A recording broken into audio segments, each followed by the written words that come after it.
उज्जैन सिंहस्थ को लेकर किसानों के लिए बड़ी राहत की खबर है। जहां मध्य प्रदेश सरकार ने सिंहस्थ के लिए लाई गई लैंड पूलिंग योजना को पूरी तरह से निरस्त कर दिया। सरकार के इस फैसले के बाद किसानों में खुशी की लहर दौड़ गई है और किसान भारतीय संघ कार्यालय के बाहर जश्न का माहौल देखने को मिला। देखिए खास report. Ujjain Simhastha land pooling योजना आखिरकार प्रदेश सरकार को पूरी तरह से निरस्त करना पड़ी है। मंगलवार देर रात इस संबंध में राज्य शासन की ओर से आधिकारिक आदेश जारी किया गया। ये फैसला भारतीय किसान संघ की लगातार मांग, विरोध प्रदर्शन और 26 दिसंबर से फिर से आंदोलन की चेतावनी के बाद लिया गया। सरकार के इस निर्णय को किसान हित में बड़ा कदम माना जा रहा है। आदेश जारी होते ही भारतीय किसान संघ कार्यालय के बाहर किसानों और पदाधिकारियों ने आतिशबाजी कर जश्न मनाया। एक दूसरे को मिठाई खिलाई गई और किसान खुशी में नाचते गाते नजर आए। 15 दिसंबर को उज्जैन उत्तर से भाजपा विधायक अनिल जैन कालूखेड़ा ने भी मुख्यमंत्री डॉक्टर मोहन यादव को पत्र लिखकर लैंड पूलिंग योजना को किसान हित में निरस्त करने की मांग की थी। भारतीय किसान संघ ने इस योजना के खिलाफ आंदोलन का ऐलान किया था, जिसके बाद सरकार ने लैंड पूलिंग योजना निरस्त कर दी। किसान सरकार के फैसले से संतुष्ट नजर आए, लेकिन 26 दिसंबर को हमारा कार्यक्रम होगा, लेकिन अब प्रारूप दूसरा होगा। लैंड पूलिंग निरस्त हुआ है, क्या मानते हैं आप, क्या इसको लेकर? देखिए, भारतीय किसान संघ पिछले लगातार 10 माह से इस मामले को लेकर संघर्ष कर रहा है किसानों के साथ में। और सिंहस्थ क्षेत्र में सरकार जो सिंहस्थ नगर विकास योजना लैंड पूलिंग जो लेके आई थी TDS 8, 9, 10, 11, उसको लेकर हम लंबे समय से मांग कर रहे थे। बीच में सरकार के साथ चर्चा हुई, पर उसका गोलमाल आदेश सरकार ने निकाला था जो हमें स्वीकार नहीं था।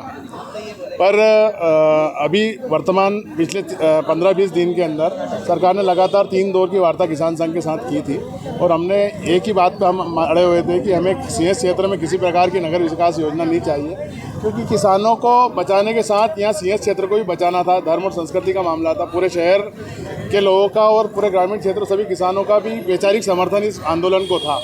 इसमें अंत आखिरी में सरकार ने किसान संघ की बात को माना है और देर रात कल एक आदेश जारी किया, जिसमें लैंड पूलिंग की सभी विकास योजनाएं, जो चारों विकास योजनाएं, उसको निरस्त करके पूर्व की तरह किसानों की ज़मीन सिंहस्थ में ली जाएगी और सिंहस्थ अच्छा हो। हम लोग भी चाहते हैं सिंहस्थ का वैभव, उज्जैन का वैभव विश्व में रहे। ये सब हुआ, इसको लेकर सरकार को धन्यवाद है और माननीय मुख्यमंत्री जी ने इस विषय को गंभीरता से लिया, इसके लिए बहुत बहुत। आपने इसमें पहले भी पत्र जारी हुआ था, इस बार भी पत्र जारी हुआ, लेकिन नोटिफिकेशन अभी तक जारी नहीं हुआ। देखिए, उसमें गजट नोटिफिकेशन का प्रस्ताव सरकार ने दे दिया है और प्राधिकरण द्वारा इसको निरस्त करने का प्रस्ताव बोर्ड से पहले पहुंच चुका है। मैं आपको जानकारी के लिए दे दूं, और टाउन एंड कंट्री प्लानिंग से भी अभिमत लेकर ही ये आदेश जारी हुआ है, क्योंकि सरकार को इस चीज़ का पावर है और सरकार इस योजना को सीधे भी निरस्त कर सकती है। पत्र तो जो आया है उससे तो निरस्त पूरी तरह समाप्त हो गई है नगर विकास योजना TDS 8, 9, 10, 11। पर इसके बाद भी थोड़ा सा ये बचा है इसमें कि ये जो क्रियान्वयन एजेंसियां है, जो उसमें जो से नक्शे हैं, तो वो TDS के उस नक्शे पे चढ़ गए हैं, तो उसको वापस अपने नक्शे पे लाना है राजस्व को। तो ये थोड़ी सी खामियां और भी बची है, उसको 2-4 दिन में इनको दुरुस्त करना चाहिए। हम 26 तारीख तक वेट करेंगे। हमारा 26 तारीख को यहाँ एक बड़ा कार्यक्रम तो होना ही है। किसान जो आएंगे और किसानों का 26 तारीख को कार्यक्रम होना है।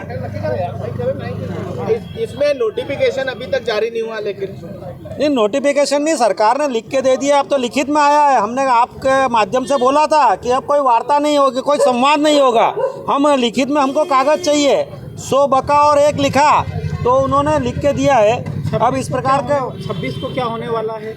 26 तारीख को हमारा केंद्र के संगठन मंत्री है माननीय दिनेश जी कुलकर्णी, जो इसको पूरा हैंडल कर रहे थे, लीड कर रहे थे, वो यहाँ पर आएंगे क्योंकि उनका समय है। तो सारे किसानों का कहना है, यहाँ के जो किसानों का कहना है कि उनको बुलाइए, उनका हम स्वागत करेंगे और उनके जो वक्तव्य वो सुनेंगे कि भविष्य में भी इस प्रकार की जो और भी काम चल रहे हैं पुलिंग के या जमीन अधिग्रहण के, तो उसके विषय पर भी वो सुनना चाहते हैं। दरअसल अगला सिंहस्थ मेला 2028 में प्रस्तावित है। इसे ध्यान में रखते हुए मोहन यादव सरकार ने स्थायी निर्माण के लिए किसानों की जमीन लेने की लैंड पूलिंग नीति लागू की थी, जबकि इससे पहले सिंहस्थ के लिए किसानों से केवल 5 से 6 महीनों के लिए अस्थायी रूप से जमीन ली जाती थी। इसी कारण से किसान संगठनों ने इस नीति का विरोध शुरू कर दिया था। Bureau report, MP news, Ujjain.